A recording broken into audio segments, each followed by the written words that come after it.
வக்பு வாரிய சட்ட திருத்த மசோதா குறித்து தமிழக வெற்றிக் கழக தலைவர் விஜய்க்கு என்ன தெரியும் என்று பாஜக மூத்த நிர்வாகி எச் ராஜா கேள்வி எழுப்பியுள்ளார். திருச்சியில் நடைபெற்ற செய்தியாளர்கள் சந்திப்பில் கலந்து கொண்ட அவர் வக்பு வாரிய சட்ட திருத்த மசோதா தொடர்பாக தனது கருத்துக்களை தெரிவித்தார். அப்போது வக்பு வாரியத்திற்கு எதிராக தமிழக வெற்றிக் கழக தலைவர் விஜய் வெளியிட்ட அறிக்கை குறித்து அவரிடம் கேள்வி எழுப்பப்பட்டது. விஜயின் இந்த அறிக்கை 100% இந்து விரோத செயல்பாடு என்றும், நடிகர் விஜயின் வக்பு எதிரான செயல்பாடுகள் அனைத்தும் இந்து விரோதம் என்றும் விமர்சித்தார். மேலும் இதற்கு எதிராக பேசும் அனைவரும் இந்துக்களுக்கு துரோகம் இழைக்கின்றனர். இதை வெளிப்படையாக சொல்வதில் தனக்கு எந்த ஆட்சேபனையும் இல்லை என்று கூறினார். நான் சொன்னேன் முதல்ல, அவர் என்ன பனையூர அவர் வீடு இருக்கிறது அது வக்ஃப் போர்டுக்குன்னு சொல்லியிருந்தா நடிகர் விஜய்க்கு புத்தி உரைச்சிருக்கும். இங்கே வந்து பார்க்கட்டும் விஜய். எதுக்கு போட்டோம்? வேப்பூருக்கு, பாலசமுத்திரத்துக்கு போட்டோம், பவானிக்கு போட்டோம், கோபிச்செட்டிப்பாளையத்துக்கு போட்டோம். அவருக்கு என்ன சார் தெரியும்? ஒர்க் ஃப்ரம் ஹோம்னு இந்த கொரோனா பீரியட்லேருந்து ஆரம்பிச்சிது எல்லா கம்பெனிலையும்.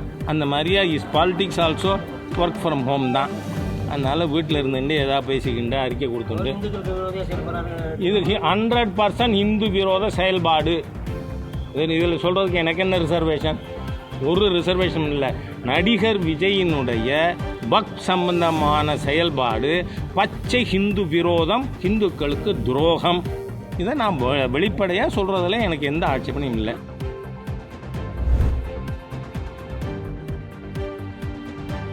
உதயநிதியும் ராசாவும் விரைவில் கம்பி எண்ணுவார்கள் என்று பாஜக மூத்த தலைவர் எச் ராஜா கடுமையாக விமர்சித்துள்ளார். அரியலூர் மாவட்டம் ஜெயங்கொண்டம் அருகே ஆண்டிமடத்தில் பாஜகவின் மூத்த தலைவர் எச் ராஜா செய்தியாளர்களை சந்தித்தார்.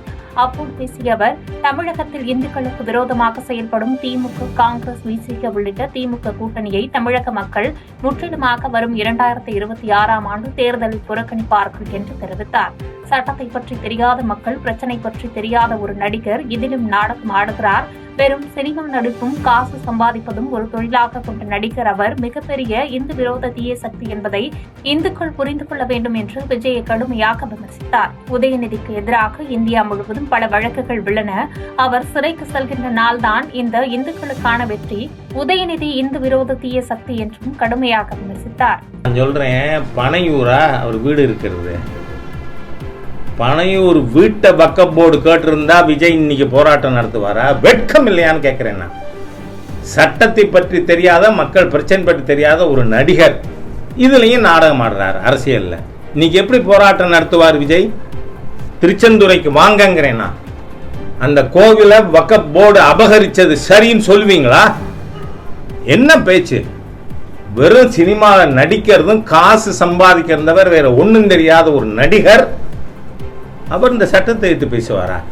அவர் மிகப்பெரிய ஹிந்து விரோத தீய சக்தி இந்த விஜய்ங்கிறது நேற்றுக்கு நிரூபணம் ஆயிடுத்தே. ஹிந்துக்கள் அதை பார்த்து புரிந்து கொள்ள வேண்டும்.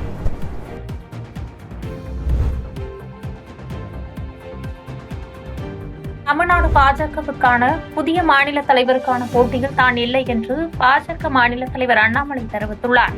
கோவை விமான நிலையத்தில் செய்தியாளர்களை சந்தித்து பேசிய அவர், தமிழ்நாட்டின் புதிய பாஜக தலைவர் பதவிக்காக யாரையும் கை காட்டவில்லை என்று விளக்கமளித்துள்ள அவர், டெல்லிக்கும் செல்ல மாட்டேன் என்று தெரிவித்துள்ளார். தமிழக பாஜக தலைவருக்கான போட்டியில் தான் இல்லை என்றும், தொண்டனாகவே தொடர்வேன் என்றும் தெரிவித்தார். தமிழக பாஜகவில் அனைவரும் சேர்ந்து ஒரு தலைவரை ஒருமனதாக தேர்வு செய்வோம். அதனால் போட்டி என்பது இருக்காது. தன்னுடைய பணி தொண்டனாக தொடரும். 2026 சட்டமன்ற தேர்தல் மக்களுக்கு மிகவும் முக்கியம். தொண்டனாக கட்சியின் பணிகளை செய்வேன் என்று கூறினார். ஆனால் ஒரு கட்சிக்கு ஒரு நிலைப்பாடு, அதை நாங்கள் பெரிதாக எடுத்துக்கொள்ளவில்லை. ஏன்னா ராஜ்யசபால கம்ஃபர்டபுளா நம்ம ஜெயிச்சிருக்கோம், லோக்சபா கம்ஃபர்டபுளா ஜெயிச்சிருக்கோம். அதனால் ஓட்டு போட்டவர்களுக்கு நாங்கள் தலை வணங்குகின்றோம். ஓட்டு நேற்று போடாதவர்கள் கூட வருகின்ற காலத்தில் தங்களுடைய மனதை மாற்றிக்கொள்வார்கள் என்று நம்புகின்றோம். புதிய மாநில தலைவருக்கான போட்டியில் நான் இல்லை. சரியான அதையே இன்னைக்கு நாளைக்கு நீங்க அப்படியே ஒரு நியூஸை போட்டு அண்ணாமலை டெல்லி போறாரு, அண்ணாமலை இவரை கை காட்டினாரு, அண்ணாமலை இவரை கை காட்டல, இந்த எந்த வம்பு சண்டைக்கு நான் வரலைங்கன்னா நான் போட்டியில் இல்லை.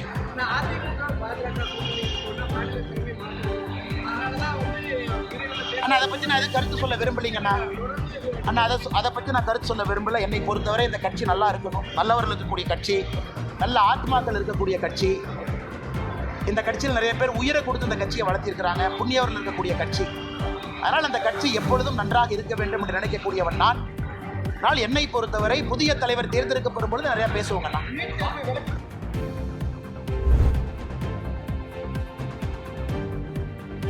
நீட் பிரச்சனையில் திமுக நாடகம் என்று விமர்சித்த சீமான் அனைத்து கட்சி கூட்டத்தில் நாம் தமிழர் கட்சி பங்கேற்காது என்று தெரிவித்துள்ளார். மதுரை காளவாசல் பகுதியில் நாம் தமிழர் கட்சி நிர்வாகிகளுடன் ஆலோசனை கூட்டத்திற்கு முன்னதாக செய்தியாளர்களை சந்தித்த கட்சியின் தலைமை ஒருங்கிணைப்பாளர் சீமான் நீட் தேர்வுக்கு எதிராக திமுக நடத்தும் அனைத்து கட்சி கூட்டத்தில் பங்கேற்க மாட்டோம் என்று தெரிவித்தார்.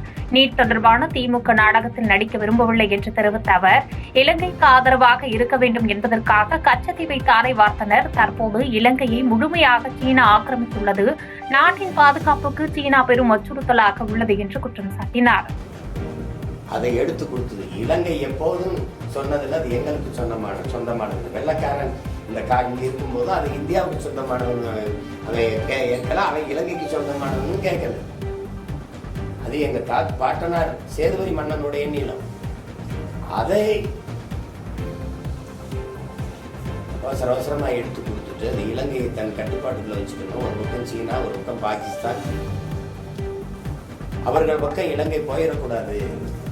ஏன்னா மிகப்பெரிய கடற்படை திருகோணமலை இருக்குது, அங்கே ஒரு தீவு, தோள்பட்டையில பாகிஸ்தானும் சீனாவும் இருக்குது. அப்போ காலடியில் அது வந்துடக்கூடாதுன்ட்டு நாட்டின் பாதுகாப்புக்கு சிக்கலா இருந்து இந்த இதை லஞ்சமா கொடுத்து இலங்கையை தன் பக்கம் வச்சுக்கணும்னு நினைச்சாங்க. அவன் வாழை நம்ம காட்டிட்டு, வாழை அவங்களுக்கு காட்டிட்டு மண்டையை நம்ம பக்கம் வச்சுட்டு இருக்கா. அது அவை இன்னைக்கு முழுக்க சீனா ஆக்கிரமிச்சிருக்கு இலங்கை. நாட்டின் பாதுகாப்புக்கு பெரும் அச்சுறுத்தலை. கச்சத்தீவை சரி மீட்கலை, சரி மீனவர் வாழ்வுரிமையை பாதுகாக்கிற இந்த கடமையாவது அரசு செஞ்சிருக்காங்க. வலிமை மிக்க கடற்படை ராணுவம் அங்கே கடலுக்குள்ள நின்று பாதுகாப்பு பணியை செய்யும்.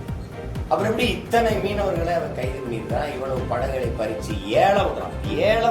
நாட்டு மீனவனுடைய படகு இவ்வளவு மீனவர்களை சுட்டே கொண்டிருக்கான். அப்ப யாரிடமிருந்து யாரை பாதுகாக்க அந்த கடற்படை ராணுவம் அங்கே பாதுகாப்பு பணியை செய்யும்.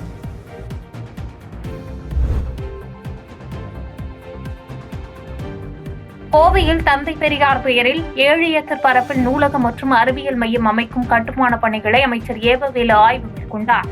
பின்னர் செய்தியாளர்களுக்கு பேட்டியளித்த அவர், கோவையில் தந்தை பெரியார் பெயரில் 7 ஏக்கர் பரப்பில் நூலகம் மற்றும் அறிவியல் மையம் கட்டுமான பணிகள் ரூபாய் 300 கோடி மதிப்பில் நடந்து வருகிறது. ரூபாய் 250 கோடி கட்டிட பணிக்கும், ரூபாய் 50 கோடி புத்தகம், கணினி போன்றவைக்கும் பயன்படுத்தப்பட உள்ளதாக தெரிவித்த அவர், இங்கு சுமார் 300 பேர் அமரும் வகையில் கலையரங்கம், குழந்தைகள் நூலகம், தமிழ் மொழிக்கு என தனிப்பிரிவு உள்ளிட்டவை அமைக்கப்படுவதாக கூறினார். அந்த வேலை சான்றுகள் எல்லாம் கூட இங்கே புறப்பட்டு இந்த பணிகள் நடைபெறுகிறது. இதில் சிறப்பு என்று எடுத்துக்கொண்டால் ஒரு 300 பேர் உட்கார்ந்து அமரக்கூடிய அளவிற்கு ஒரு கலையரங்கம் இதில் அமைக்கப்படுகிறது. அறிவியல் மையம், குழந்தைகள் நூலகம், போட்டித் தேர்வுக்கான நூலகம், மாற்றுத்திறனாளிக்கென்று தனியாக ஒரு பிரிவு, நம்முடைய தாய்மொழியான தமிழுக்கென்று தனியாக ஒரு பிரிவு இதில் அமைக்கப்படுகிறது. இது போன்ற பல்வேறு ஒரு நவீனமான, என்ன சென்னைக்கு அடுத்து ஒரு கல்வி நகர் என்று சொன்னால் கோயம்புத்தூரை சொல்லலாம். ஏன்னா இங்கே பல காலமாக பல்கலைக்கழகங்கள், கல்லூரிகள் எல்லாம் நிரம்பியிருக்கிற பகுதி இந்த பகுதி. ஆனால் இன்றைய இருக்கிற நியூ டெக்னாலஜி, புதிய தொழில்நுட்பங்களை பயன்படுத்தி இந்த கட்டடங்கள் கட்டப்படுகிறது. பாதகம் செய்பவரை கண்டால் நாம் பயம் கொள்ளலாகாது பாப்பா. மோதி மிதித்து விடு பாப்பா, அவர் முகத்தில் உமிழ்ந்து விடு பாப்பா. அண்மை செய்திகளை உடனுக்குடன் தெரிந்து கொள்ள இணைந்திருங்கள் எம் நாடு தொலைக்காட்சியுடன்.